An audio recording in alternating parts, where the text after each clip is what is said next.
ഇന്ന് തന്നെ ഡൗൺലോഡ് ചെയ്യൂ. കാണൂ നിങ്ങളുടെ ഫേവറേറ്റ് ഷോസ്. പാവമ്മ, മക്കളെ സ്നേഹിക്കാൻ മാത്രം അറിയാവുന്ന അമ്മ. പണം ആവശ്യപ്പെടുമ്പോ അച്ഛനോട് പറഞ്ഞു എനിക്ക് 10 ലക്ഷം രൂപ വാങ്ങി തന്ന അമ്മ.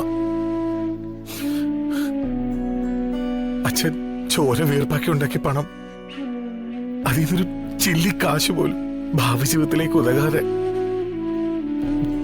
ദൂർത്തടിച്ച് നശിപ്പിച്ചവരാ ഞാൻ.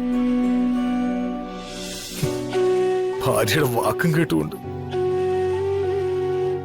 അച്ഛനും അമ്മയ്ക്കും കണ്ണീര് മാത്രം സമ്മാനിച്ച മഹാപാപി.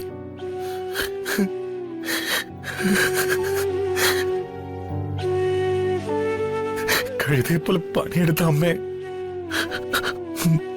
മുറിക്കുള്ളിൽ പൂട്ടിയിട്ട് പീഡിപ്പിച്ചപ്പോഴും നിസ്സഹാരായി നോക്കി നിന്ന മഹാപാപിയായ മകൻ.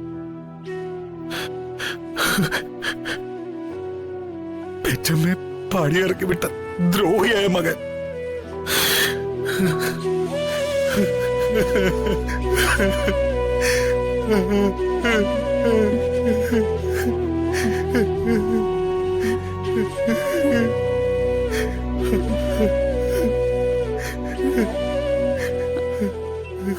എന്താ നിനക്ക് ഉറക്കം വരുന്നില്ലേ?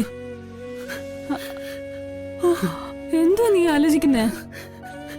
എനിക്ക് ജന്മം തന്ന എന്റെ അച്ഛനും അമ്മയും കുറിച്ച് തന്നെയാ. എടാ, അവരുടെ വഴിക്ക് പോയില്ലേ?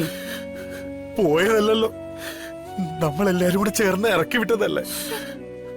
അതെ, നിന്റെ ചേട്ടൻ പ്രകാശും ആ നശിച്ചവളും കൂടി അവരെ പൊറുതി മുട്ടിച്ച് പടി ഇറക്കി വിട്ടതല്ലേ? അവരെ മാത്രം കുറ്റം പറഞ്ഞ കാര്യമുണ്ടോ? അവര് പെരുവഴിയിലേക്ക് ഇറങ്ങിയതിന് ഞാനും കാരണക്കാരനാ. എനിക്ക് വേണ്ടി ത്യാഗങ്ങൾ സഹിച്ചിട്ടും അതെല്ലാം മറന്ന് അവരെ അവഗണിച്ച നന്ദി കെട്ട മകനാ ഞാൻ. ആ കുറ്റമോ തന്നെ വല്ലാതെ അലട്ടുന്നുണ്ട് കരുതേ. അവര് പെരുവഴി കിടക്കുമ്പോ അമ്മായിച്ചന്റെ ചെലവില് പട്ടുമത്തെ കിടന്നിട്ട് ഉറക്കം വരുന്നില്ല കരുതേ.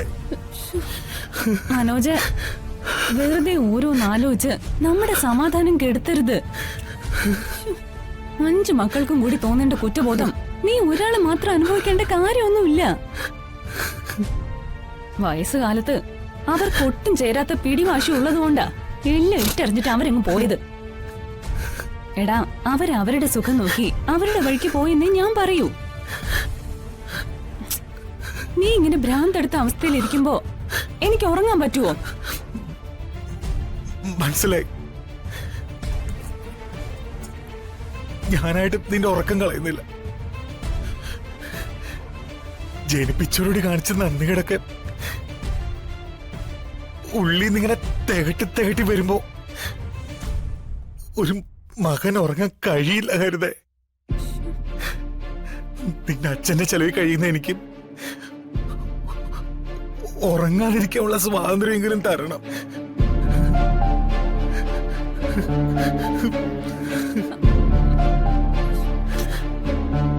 മാനത്തെ കൊട്ടാരം